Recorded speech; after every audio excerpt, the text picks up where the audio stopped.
Can we just have, we'll buy lunch a few days out of the month or something, holidays. People work all the time. I'd like to open up the regular village board meeting for the village of Shorewood on August the 27th of the year 2019.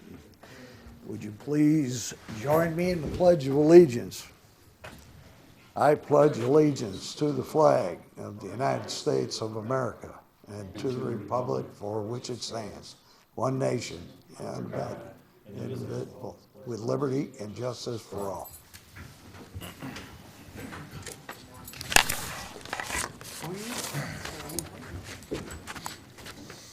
Hey, Diane, roll call, please. Mayor Chapman. Here. Dan Anderson. Here. Steve Brockman. Cece DeBold. Barb Kirkland. Tony Luciano. Here. And Dan Warren. Let the record show there's a quorum, a full board. The regular village business can be done. Like to move on to citizens. Are there any citizens that wish to address the village board tonight? Yes, ma'am, would you step up and just state your name, please? Hi, my name is Nancy Boyden. I'm a resident of the Fox Bend subdivision, and I have a neighbor next door. It's an American Homes for Rent building occupied by renters. It's gotten out of hand. The weeds are 8 foot high. There's an old canoe boat in the backyard full of water, mosquitoes. They're a corner lot. They have chicken wire 3 feet high with string bringing it up to maybe 4 foot high because they have 3 dogs. When the 3 to 5 dogs, but when dog number 4 and 5 come, they're bigger dogs. So they need this chicken wire to keep them in. It looks horrid. The weeds are obnoxious. They have people coming and going all the time. They have these dogs, 3 of them constantly barking. I can't go out, my dog can't go out. They just attack my fence barking. American Homes for Rent has been out 3 times, fixed my fence from their dogs. There's tires and Christmas stuff in their driveway. I mean, I made a complaint to American Homes for Rent. I sent in a complaint to the village. The next day, the guy came out from the village. He looked at the property and kind of laughed me off, said, well, the grass wasn't at the limit yet. But there is no grass, there's nothing but weeds. They're 20 inches high. And he laughed at the boat because the resident told him that the boat was there for decorative purposes.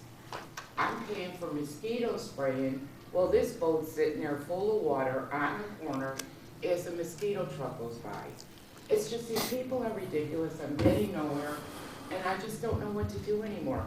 There's getting more and more American Homes for Rents in our block. I have 3 of them. The properties look like crap. They don't take care of them, and nobody seems to be able to do anything with these people. And I just need some help with these people. I mean, it's just gotten out of hand. I'm tired of it. Yeah. I mean, I can't even go in my backyard. And the one dog, I mean, they don't pick up their dog who dogs eat it. I watch them. It's disgusting. I'm just hoping the village could do something for me, help me, do something about these renters that are coming into our village. I mean, they're making it look like crap. A lot of ears just heard everything you had to say. And I'm sure the staff and staff members are going to be talking about it first thing in the morning. Okay. I appreciate it. Okay. You guys can do it. I really do appreciate it. I like my house. I used to like the neighborhood, but Yeah. these people got me crazy I mean, right now. if he's using the boat for a planter No. and dog crap for dog food, I would say something's wrong. Thank you. Okay, so I think the right people are sitting right here, have heard it, and if you don't get anything done, would you call me? I will do. Okay, Thank you. I appreciate it. yeah. Ma'am? Miss, how do you spell your last name? Hoyden, Hoiden. Thank you. This address is 212 Glenmore. I'm at 214. Thank you. Okay. Are there any other citizens that wish to address the village board? If not, I'm going to move on to the short consent agenda tonight, which consists of 2 items: approval of the regular meeting minutes for August the 13th. Also approve of accounts payable in the amount of $285,267.00. Are there any items on tonight's consent agenda a trustee would like removed for further review? Are there any questions on the consent? I'll make a motion to approve the consent agenda. Second. Okay, Diane, roll call, please. Luciano. Yes. Warren. Yes. DeBold. Yes. Kirkland. Yes. Brockman. Yes. And Anderson. Yes. Consent agenda stands approved as read. And we'll move on to reports and communications. Any communications to the board, Diane? I don't, no, there's not. Okay. I have no proclamations, but I do have something I would like to bring up. And it has to do with Dr. Craig from the Village Shorewood Dentistry.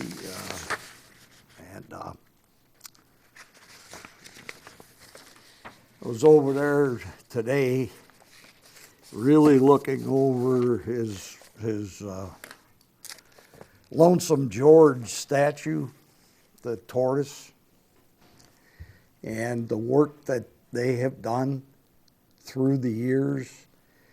And I need to really apologize. I would hope he's listening tonight, but I would apologize to him for us not recognizing the work that they have done within this village. The giraffes, they put those giraffes up probably 20 years past, and he was eager to get them. One, in fact, who was it? Owen, the name That of the was giraffe, stolen? got kidnapped, and the giraffe was done so well and so nicely that even the kidnappers didn't harm the giraffe. They just left the giraffe out on the side of a road, I think down in Braidwood or something. And the giraffe was found and returned to its home where it was anchored a little better.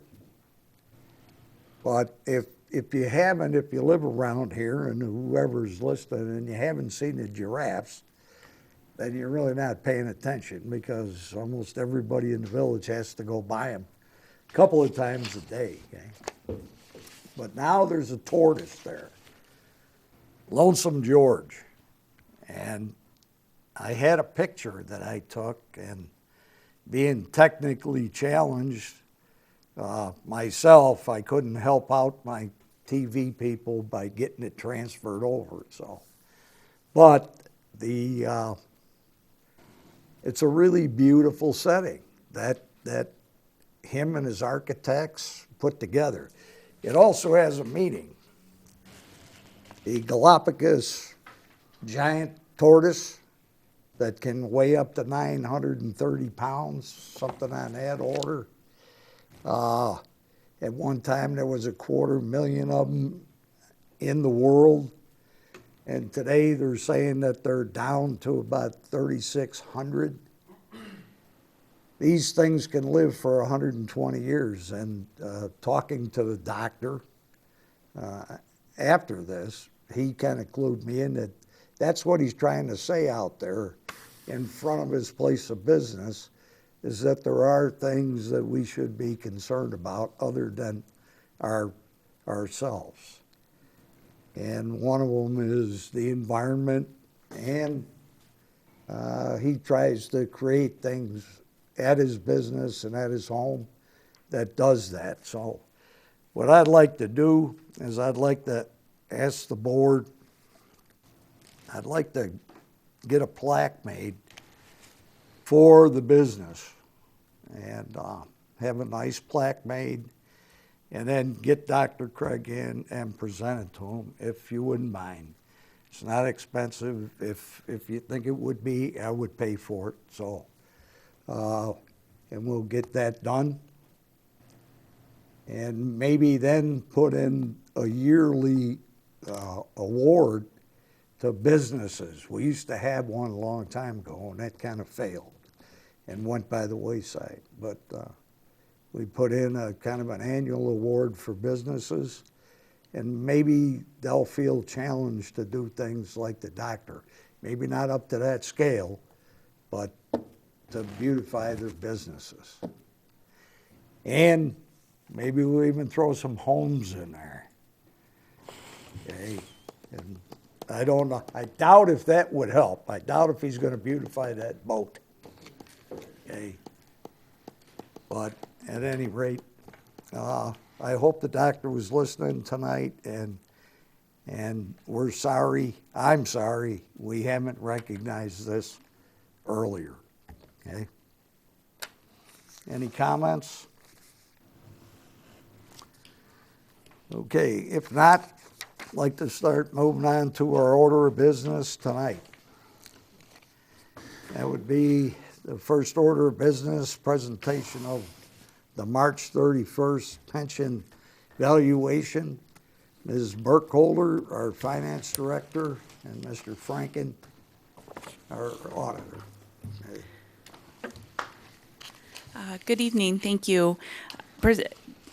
Joining us here tonight is Jason Franken. He's our actuary with Foster & Foster, and their firm provided the valuation of the village's police pension fund for our fiscal year that ended back March the 31st. So he's here tonight to discuss the performance of the pension fund and give us a little overview of what we should look for going forward. It is finance night here at the village board meeting, so the information Jason's going to give us is a big part of the report that will come afterwards, the comprehensive annual financial report. So the two items tie together very closely, but I'll turn it over to Jason. Thank you. I know it's a big night with the actuarial report and the annual financial report, so I'll try to keep this short and sweet. As you know, through our annual meeting, I'm here to talk about the police pension report and how it performed this year and what the contribution requirement looks like in the upcoming year. So if you recall, we have a fiscal year that ends on March 31st, so we perform our evaluation as of April 1st every year. In order to do that, we collect all the asset information, all of the member data, and then determine what the liabilities are. And based on those liabilities, we determine the contribution requirement, the funded ratio, and the amount of the unfunded liability. First off, your plan relative to many of your peers is in really good shape. Your funded ratio has consistently been over 80% on average in the state. I would say most the average police pension plan funded ratio is probably a little bit below 60%. So you are well above the average police pension fund in the state of Illinois. But being above the average, doesn't really mean much if it's, because you still have a liability and you still have an obligation to all the beneficiaries of the pension plan. So this year, there were really two things, and I think everyone has a copy of the report. If you flip to page 8, there's really two things going on this year that are changing the results. And on page 8, if you focus on the bottom two lines of numbers, I'll try and, like I said, keep this short and sweet, but give you an idea of what's going on or what's gone on in the last year. In the right-hand column, that's where we ended up last year. And if you look at the unfunded actuarial accrued liability, last year was $2,698,000. The middle column on this page shows you basically where the results were before any changes. We did have one assumption change this year, and I'll talk about that in a minute. But going from the right-hand column to the middle column shows you what happened to the contribution, your unfunded liability and your funded ratio based on the experience of the plan. You know, the fourth quarter of 2018 from an investment perspective was really poor. And the plans that had 12/31/2018 fiscal year ends really took a big hit. The return for those plans was anywhere between -2% and -8%. So for your sake, you can be thankful you didn't have a fiscal year end as of 12/31/2018, because the return would have been a lot worse than it ended up being. You know, as of the end of 3/31, you know, the market rebounded a little bit, and you returned 4.3% for the year. That's still well below our 6.75% that we're assuming, but it could have been much, much worse. So as a result of that market return that is less than our assumption, you know, that leads to more unfunded liability and a lower funded ratio. And you can see that the unfunded liability, based on that experience, increased from 2.7 to just over $3 million. And your funded ratio went down a little bit from 84.3 to 83.8. So that's where we were sort of after the experience from last year. Then we get to our new assumption. So the Society of Actuaries, that's sort of the governing body for the actuarial profession, issued a new mortality study last year. The mortality tables that we've been using historically have been based on private sector data and mostly, you know, just sort of the general population. Well, the Society of Actuaries, for the first time in a very long time, if not the first time ever, issued public sector specific tables. And within that study, they had different groups of tables. They had a set of tables for teachers. They had a set of tables for general employees. And then they had a set of tables for public safety. These tables were created based upon millions and millions of lives of public sector, public safety officers all over the country. So this really is the most appropriate mortality table to be using for this population, since it does cover public safety officers. So as a result of adopting this new table, you know, the life expectancies have increased from what we were expecting last year when we did our valuation. So as a result, it did lead to a bump up in our liability and a reduction in our funded ratio. The good news is that we have a brand new table.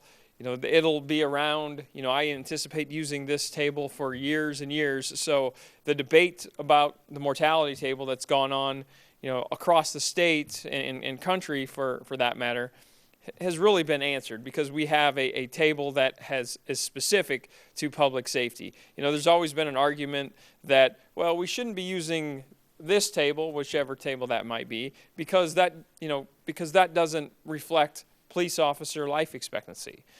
And now we have that table, we've adopted it, we expect it to be in place for a long period of time. But as a result of that, you'll see if you go from the middle column to the left column, we do have a fairly significant increase this year in our unfunded liability, from $3 million to $3.6 million, and our funded ratio went from 83.8 down to 81.2%. So if you flip ahead 2 pages to page 10, you know, this shows you the contribution requirement. If you look at the bottom of section E, the expected village contribution, last year the expectation was $605,312. Please note that the amount that actually went into the fund was over $675,000. So the village has been funding more than what was recommended. And obviously, by putting that money in now, you are, you know, paying more now, so you can pay less later on. So I applaud you for that, you know, funding policy. But this year, you'll see and before our assumption changes, there was about a $50,000 increase due to that poor experience, that investment experience we talked about. And then after the new assumption, the mortality assumption was adopted, there was about a $70,000 increase from $654,000 up to $726,000. Again, a lot of this is being driven by the mortality table. But, again, I don't expect, any changes to that assumption in the near term. The one other assumption that I think is worth addressing is we are assuming 6.75% as our investment return assumption. Over the last 4 years, we've earned 6.75 one of those 4 years, and I think last year the return was barely 6.75. I think it was like 6.89.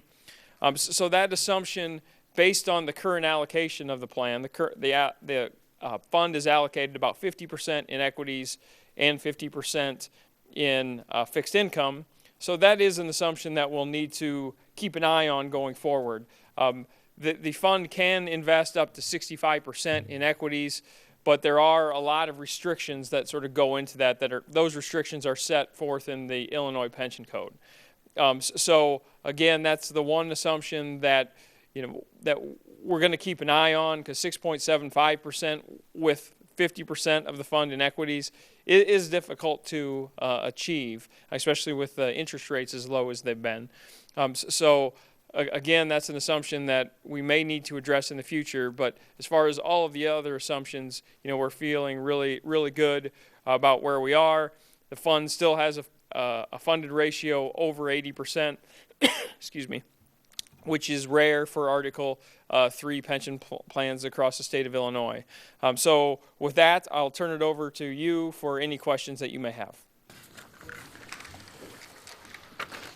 Have we exceeded that 6.75 return rate in the other than the last couple of years? Has it been above that at all? Or? So, within the last 4 years, last year you had 6.89%. So you did exceed it barely last year, but then in the 3 other years there have been returns. If you flip to page 26, quickly. There's a table at the top of the page, and it shows you gain-loss. The gain-loss there is relative to our 6.75% assumption. So you'll see this year, we earned 4.3%, but if you look in the 2019 row, it says we had a loss of $357,000. That doesn't mean the plan lost $357,000. It means that it was short of our assumption by $357,000. So the difference between 6.75% and the 4.27 that we actually earned was a difference of $357,000. So you'll see this year we fell short of our target. Last year, I mentioned the return was 6.89, so we slightly exceeded our target by about $28,000. The year before that, we were slightly less than 6.75. We were $29,000 less. So again, really close to our target. And then in 2016, we were well below our target by $855,000. So in the last 4 years, the middle 2 years sort of cancel each other out, but the 2016 and 2019, what is that, about $1.2 million. We've fallen short of our target by a combined $1.2 million in the last 4 years. So that does show you, at least in the last 4 years, and that's a short time period, but in the last 4 years, we have struggled to get our 6.75% target. Maybe we should lower our target expectations. Yes, and that is a possibility. There are always discussions about potentially changing the investment policy. So rather than 50% being invested in equities, maybe we can get a higher return if we push that to 60%. Granted, there's more risk there, and this is a decision that's made by the pension board. That's why the pension board is there, is to do the cost-benefit analysis. Would they prefer to take more risk and have a higher return and have a higher assumption, or do they want to be more conservative and have less in equities and lower our assumptions? So that is an assumption, like I said, that we will consider changing if the investment policy stays as is. So 6.75, is that like a standard assumption? Yes, so I think that's where it originated. Was the Department of Insurance had a target of 6.75%. They've subsequently lowered it just in the last year to 6.5. So again, that's something we're going to consider going forward. The issue is that when you do lower that assumption, you have less money that you expect to come from investment earnings, so you have to make up for that money through additional contributions. So that leads to make that money up because we didn't make the 6.75 to begin with. yes. So it's either make it up on the front end or make it up on the back end. Yes, that's exactly right. Okay. Thank you. Okay. Thank you very much. Thank you very much. Yeah. Ann, you want to introduce your next financial person here? Thank you. The next item up for business tonight is the village's comprehensive annual financial report for our fiscal year that ended March the 31st, 2019. Here tonight is Anthony Cervini, a familiar face. He's a partner at Sikich, and they are the firm that conducted our audit this year. So without further ado, I'll let him go over this year's performance and audit process. Thank you, Ann. Good evening, Mayor, members of the board. I'd like to my comments this evening will focus on the comprehensive annual financial report, the larger of the bound audit documents that you have before you. We've also issued our auditor's communication to the members of the village board, as well as filed the annual financial report in accordance with Illinois compiled statutes with the comptroller. Before going into the comprehensive annual financial report, do want to commend the village board and staff for preparation of a comprehensive annual financial report. As I've noted in the past for you, this is a document that goes well above and beyond the minimum reporting requirements, both under Illinois compiled statutes as well as generally accepted accounting principles, and it is something that you should be very proud of. This is a lot of effort that goes into this document, a lot of great information here. Within the comprehensive annual financial report, then, if you'll turn with me to page Roman numeral 3, you'll find this in the introductory section. Want to congratulate the village for the receipt of the Government Finance Officers Association, or GFOA, Certificate of Achievement for Excellence in Financial Reporting.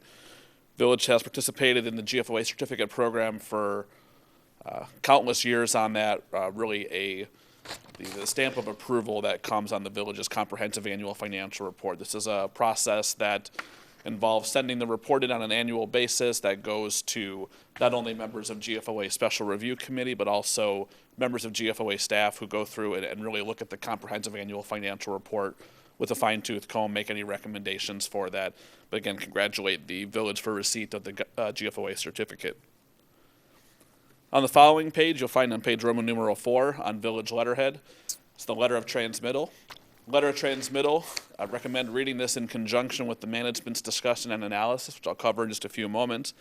Letter of transmittal is a very good letter of transmittal and presents a unique component to the comprehensive annual financial report. This is management's one opportunity within this document to present subjective discussion and also to take a kind of a forward-looking approach in terms of discussion of items in the comprehensive annual financial report. So much of this document is what happened as of March 31st and the year prior to that. This is kind of looking at what's coming down the pike, how those policies that you've put into place are going to likely impact the financial statement. So do recommend looking at the letter of transmittal. If you turn into the financial section tab, past that first divider, on page 1, you'll come to the independent auditor's report. This is printed on Sikich letterhead. Call to your attention a couple items on this report. First, management is ultimately responsible for the fair presentation of the financial statements in accordance with generally accepted accounting principles. Those are set forth by the Governmental Accounting Standards Board, or GASB. Our responsibility as auditors is to express an opinion on those financial statements based on our audit conducted in accordance with both generally accepted auditing standards. And this year, the village is also required to undergo an audit in accordance with government auditing standards and generally accepted government auditing standards. That requirement came into play this year due to a new state requirement, the Grant Accountability and Transparency Act, or GATA, which required the government auditing standards. What that entailed from an audit standpoint for the village, some additional compliance testing that we had to do as part of our audit process. On the next page, you'll see at the bolded section, the opinion section. Pleased to present to the mayor and the board this evening that we've issued a clean, unmodified opinion on the village's financial statements as of and for your fiscal year ended March 31st, 2019. That clean, unmodified opinion is the highest level of assurance that we can provide as auditors, and it means that in our opinion, the financial statements are fairly presented in all material respects in accordance with those generally accepted accounting principles. So congratulations again on the receipt of that unmodified opinion. The last item on the auditor's report, you'll see the change in accounting principle paragraph directly below. Village was also required to implement Governmental Accounting Standards Board Statement Number 75 on other post-employment benefits, or OPEB, this year. We'll see the impact of that in just a moment. You turn a couple pages back, you'll come to the management's discussion and analysis on page MD&A 1. As noted earlier, do recommend looking at the management's discussion and analysis along with the letter of transmittal.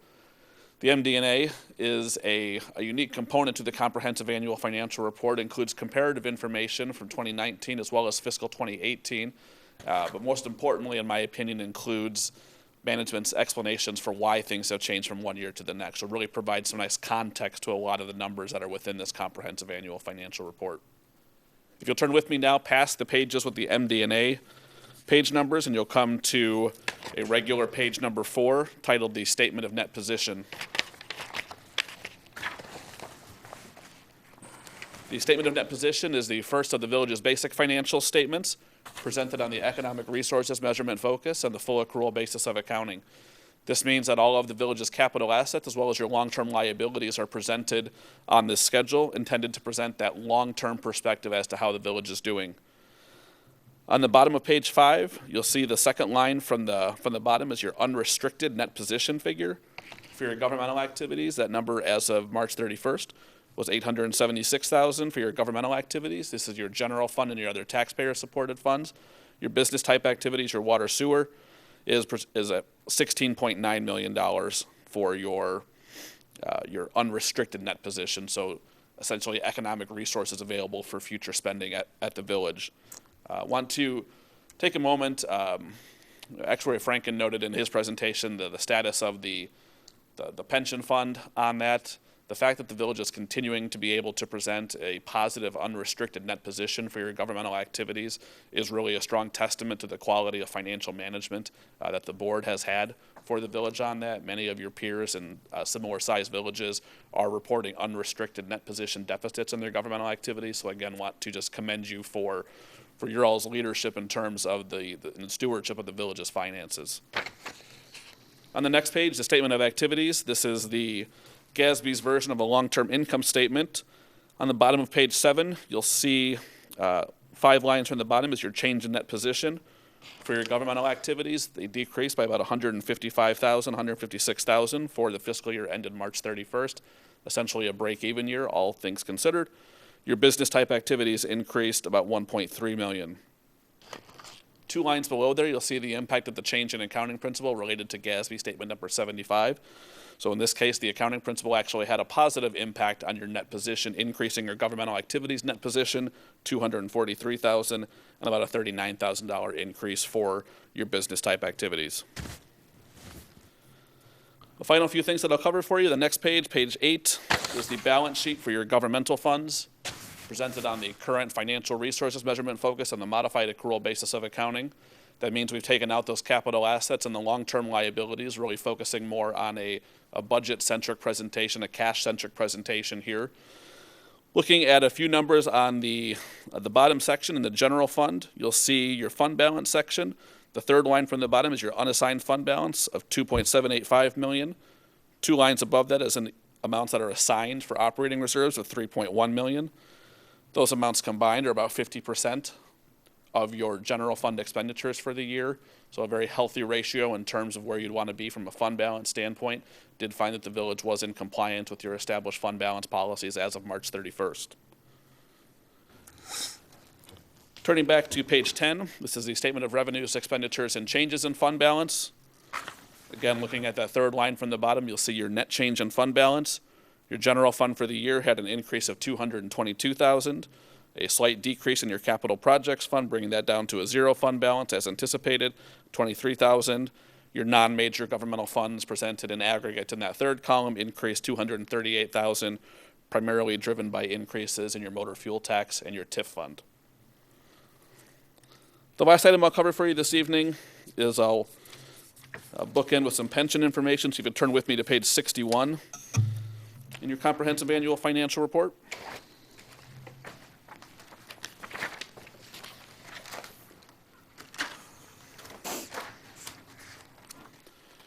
Page 61, you'll see the schedule of changes in the employer's net pension liability and related ratios for the Illinois Municipal Retirement Fund. This is presented as of IMRF's fiscal year end date, which is December 31st. So looking at that 2018 column, the employer, the village's net pension liability, went from $1.6 million to about $3 million this year. And you had a planned fiduciary net position, or your funded ratio, went from 84% to about 73%. Now last year when we looked at this, we said, timing-wise on this, IMRF had really a banner year for investments. Looking at the middle of the page, you'll see the net investment income for 2017 was $1.16 million for IMRF. As Actuary Franken just noted in his presentation, that December year-end for the investment market was brutal, to say the least, on IMRF and any other funds that had a December 31st year-end for that. So you actually had a $350,000 net investment loss that affected the December 31st, 2018. So that's why you saw that big fluctuation in terms of the planned fiduciary net position as a percentage of that total pension liability for that. Now that's 73% still a very healthy funded ratio for a defined benefit pension plan there. Again, very consistent with what it's been on the other years presented here for 2015 and 2016. Really 2017 and 2018 just had some outliers in terms of the investment income, which drove those changes in your funded ratio. Last but not least, on the following page, page 62, is the police pension fund presentation. Again, this presents for the last 5 fiscal years here. If you look at that net investment income there, you'll see 2017 through 2019, a little bit more consistency in those figures. Again, that March 31st year end versus a December 31st year end for IMRF is what's driving a little bit more of that consistency, just purely from the timing of the market standpoint. Your funded ratio, 80.17% as of March 31st, a net pension liability of 3.7%. As Actuary Franken noted, a very healthy funded ratio for the police pension fund there. If you see any differences in terms of numbers on this report versus looking at the actuarial report, don't be alarmed. Those are intended differences on that. Information presented within this document is set as aligned with GASB standards on that, so there's some other changes that do flow through there, but essentially right at that 80% funded level from an actuarial standpoint as of March 31st. That concludes my comments. I'd be happy to answer any questions.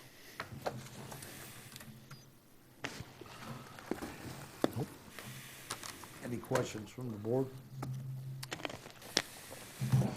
Thank you very much.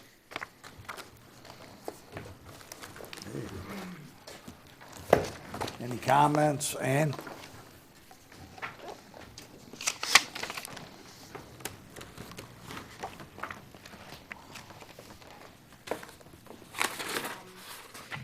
Just a thank you to everybody involved. For the rest of the staff members, a lot of times in the finance department, we're asking for things at the last minute when the auditors are out, and everybody's so flexible with that, so we certainly appreciate your help. We're thankful for the board's leadership and allowing us to continue to grow and to do so responsibly, and it has been our pleasure to wrap up the last fiscal year.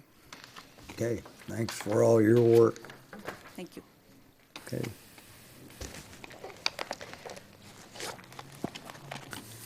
Okay, we'll move on to business item number 3.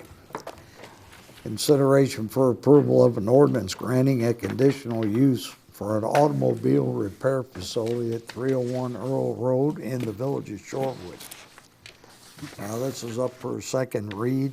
Trustee Brockman and Ms. Chrissy. Okay, Mayor, thank you. I don't have a lot to say about this. I don't know if anybody on the board thought of any questions the past 2 weeks or not. But I would invite Kelly to come up and read through the 11, additional uses for the property so that it's in the record.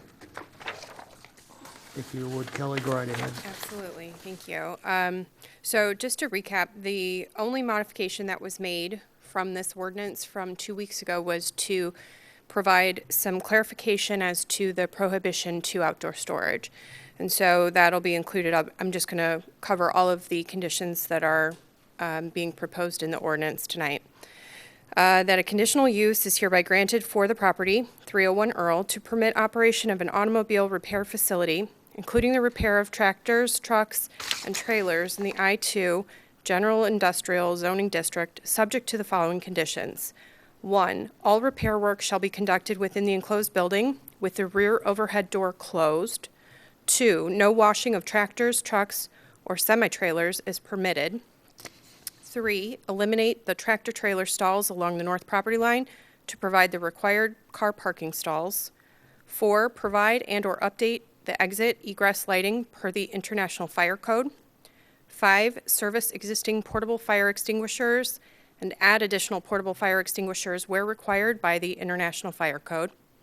Install an NFPA 6, install a NFPA 72 compliant fire alarm system throughout the entire building as specified by the International Fire Code. 7, provide a Knox key box. 8, install a triple catch basin as required by the Illinois Plumbing Code.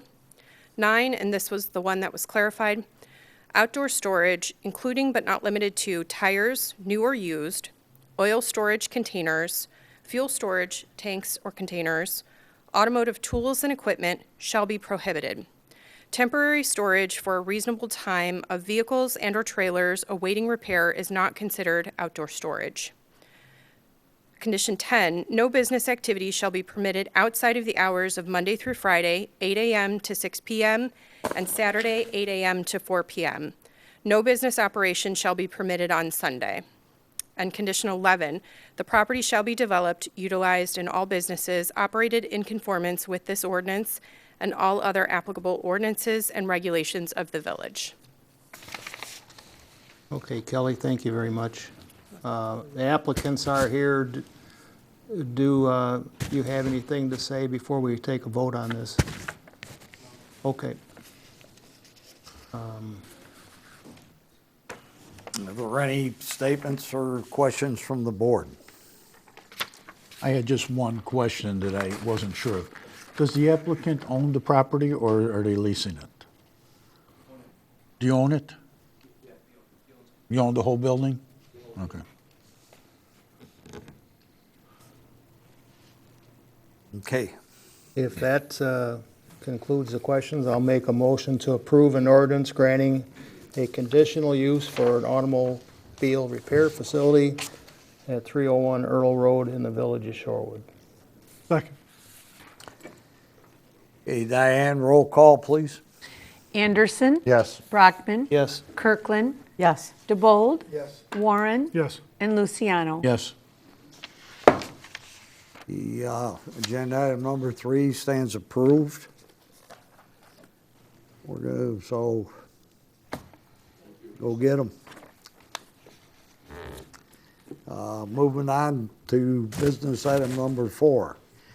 Consideration for approval of a bid award and contract to PT Farrell Construction for the Birch Drive drainage improvements. Mr. Gray. Thank you, Mayor. This is a couple years in the works. There's a deteriorating head wall at 410 Brookshore where our 48-inch storm sewer outfalls. It also has a channel that was constructed and is deteriorating. So this repair would line the storm sewer, 48-inch storm sewer, with a structural liner. I'd be replacing the head wall at 410.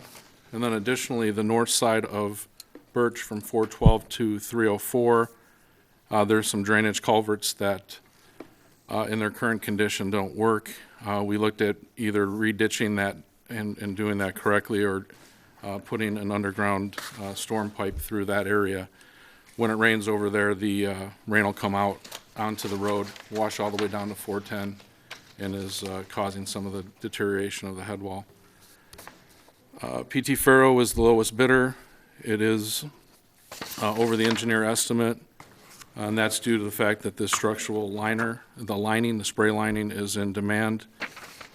We looked at several different other bids just to kind of compare, and we're recommending to the village board the PT Faro for $473,434.05. Glad to answer any questions. No, we've had this problem over there for a long time, really, and I don't know, I believe there's railroad ties on the east side of that, isn't it? On the That's south side of Birch, there's railroad ties that are falling in. Yeah. On the north side of the road, there's a 48-inch sewer that has deteriorated to the point where we've had several sinkholes. The ditches were filled in with smaller size pipe than what was appropriate for that area. The box culvert, right? And well, it's a 48-inch Yep. corrugated metal pipe, yes. Okay. So this cleans a lot of that up. The new head wall will be concrete, and it will have the similar railing to what we have at 52 and River on top to stop someone from potentially falling into that. If approved tonight, it'll be completed this fall? That's the intent right now, yes. It should be, I believe, October 31st was the completion date. I'll make a motion to approve the Birch Drive drainage project for $434,05 to PT Faro. Diane, roll call, please. Kirkland. Yes. Brockman. Yes. Anderson. Yes. Luciano. Yes. Warren. Yes. DeBold. Agenda item number 4 stands approved. Thank you. Moving on to number 5. Consideration for approval of a resolution accepting grants of easement and the conveyance of property at 410 Brookshore Drive. Mr. Dre? Well, thank you to legal and some good engineering surveys. What's in front of you is for the property of 410 Brookshore. When the original 48-inch storm pipe, the head wall, and the channel were constructed, they were done on private property. So this conveyance of property would remove a corner, the northeast corner of, which it comes out to about 263 square feet of property from that property owner at 410 Brookshore, puts that into our right-of-way. It includes temporary easements for construction of the new head wall. And we had the property appraised with Joe Batis with the temporary easement, the conveyance, and the permanent easement. It ended up being $1,216. And then additionally, where we're going to be doing some construction work, there's a very large, a couple mature oak trees. One of them, unfortunately, will have to be removed, but the other one, we are looking to work with the homeowner and have established a fee of $2,000 for future care and potential removal if we do damage that tree. But again, this is all due to that original structure being placed on private property. So this removes that part of it, liability for that homeowner. Okay.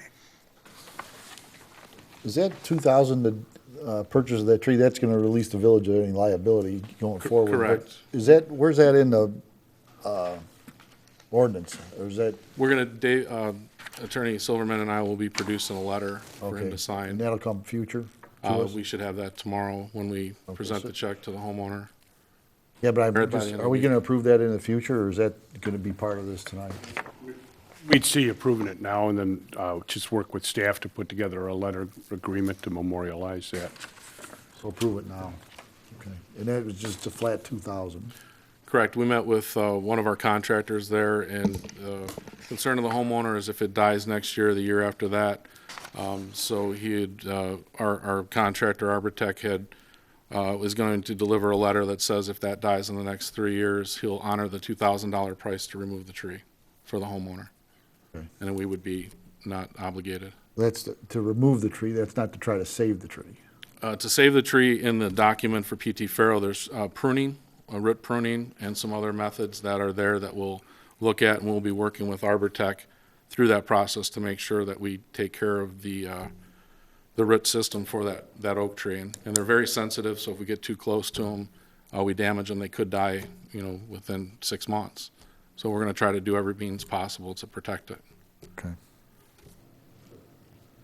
I'll make a motion to approve the easement purchase for $1,216 and the 2,000, also additional 2,000 to take care of the tree, or let the homeowner take care of the tree over the next 3 years.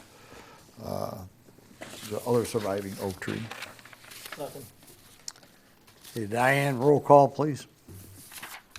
DeBold. Yes. Warren. Yes. Luciano. Yes. Kirkland. Yes. Brockman. Yes. And Anderson. Yes. Agenda Thank item you. number 5 stands approved. Moving on to number 6. Consideration for approval of an ordinance adopting an updated personnel manual for the Village of Shorewood. This is up for a second read. Mr. Culata. Thank you, Mayor. The manual has not been amended since we last met, so as it was proposed then, it is this evening for your consideration. I'd be happy to answer any questions you may have. Oh, it looks like a pretty good manual to me. I mean, I followed up on the few questions I had, so. yeah. Okay. Make a motion to approve the updated personnel manual for the Village of Shorewood. Second. Diane, roll call, please. DeBold. Yes. Warren. Yes. Luciano. Yes. Anderson. Yes. Brockman. Yes. And Kirkland. Yes. Agenda item number 6 stands approved. Our final business item, consideration for approval of a resolution adopting a debt policy for the Village of Shorewood. Ms. Burkholder. Thank you. In anticipation of the village's future Lake Michigan water connection and the means in which we may finance that, staff has been meeting very preliminarily with some financial advisors who advise upon issuing bonded debt. There's a lot of roads still that we would have to cover before we'd be in a place to issue new debt.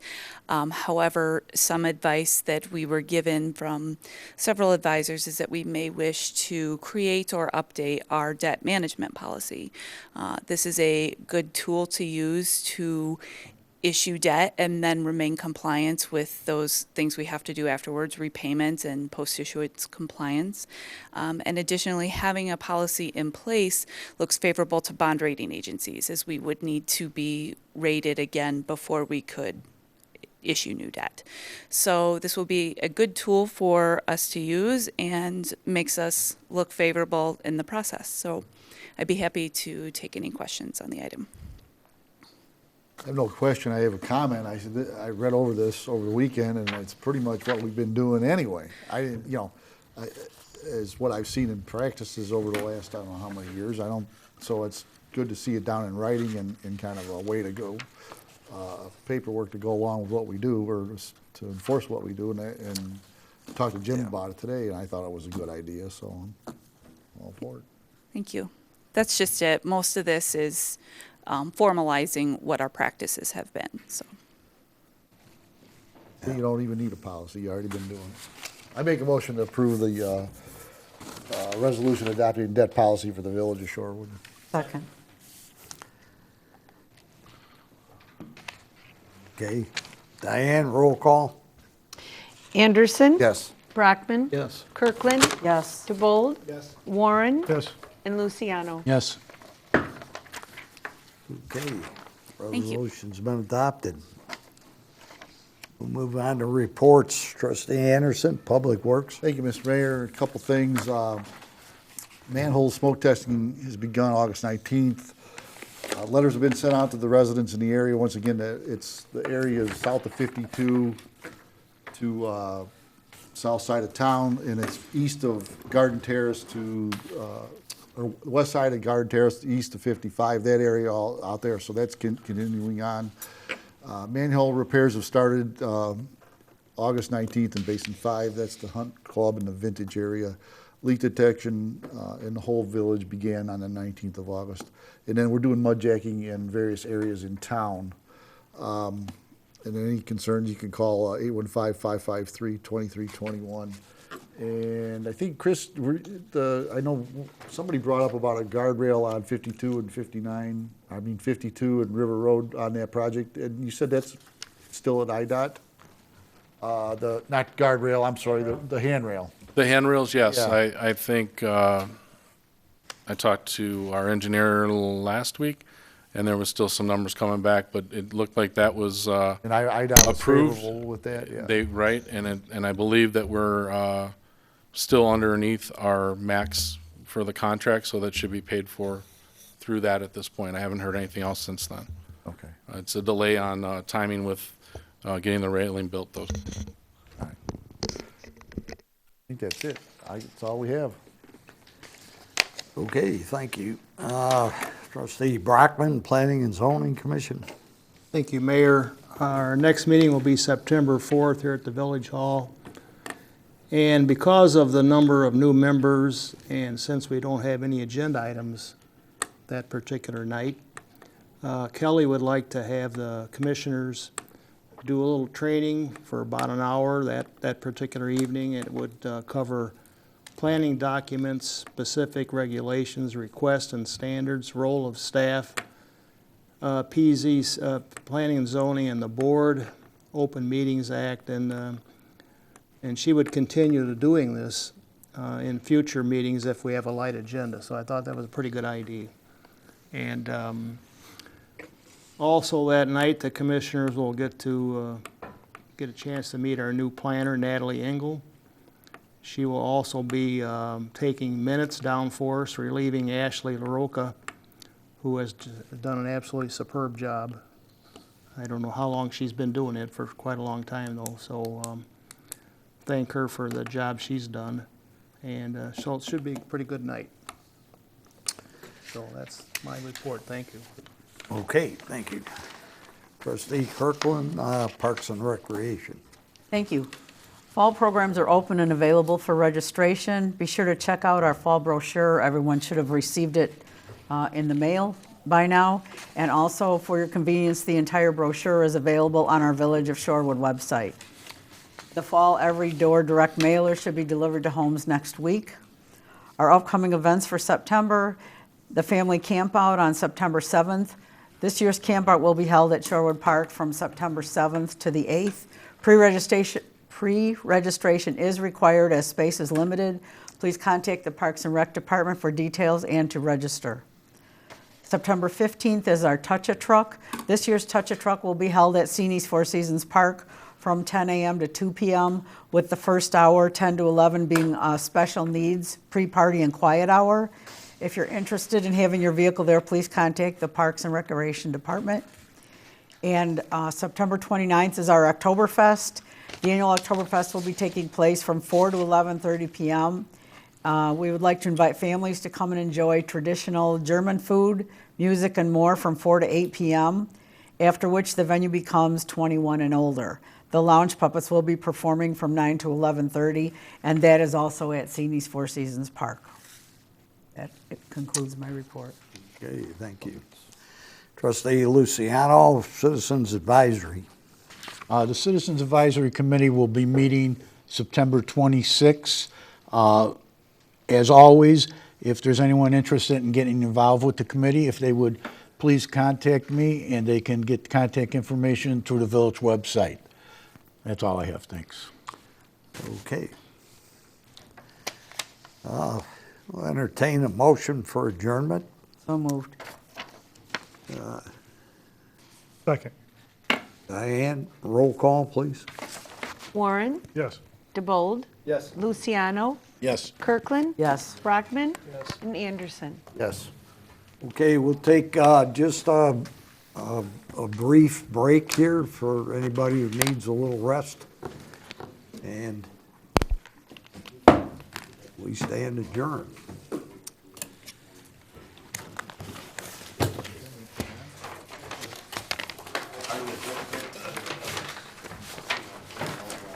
Oh. I didn't have a committee of the whole in my packet. You don't have a copy? Yeah, I'll get you one.